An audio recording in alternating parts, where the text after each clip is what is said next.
In this quick video I will show you how to use custom fonts in Google Forms. It is very easy. I have created a sample form as you can see and I have added a question.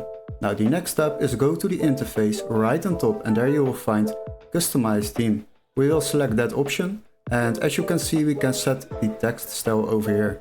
Now if you click on this font you can choose a custom font. Let's say we would like to use this one.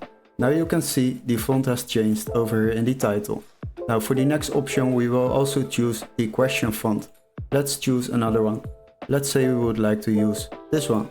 So we will use this one for the question and you can also set the text font. So we will select the text font and we will use the same as we just chose for the question.